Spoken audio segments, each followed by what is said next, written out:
this video. Once again, I'm well behind on uploading these, so all of these outfits are from last year. Nearly everything I wear is secondhand, and a lot of that I have made alterations to as well. If there's anything specific you'd like to know about, then leave me a comment.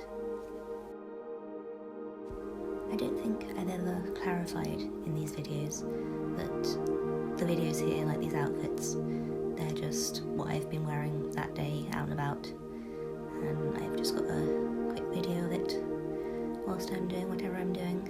If I see somewhere that I think will be a nice background, I'll get a video of it, because for me, getting dressed, it's a creative process, and I like to have a record of that creativity.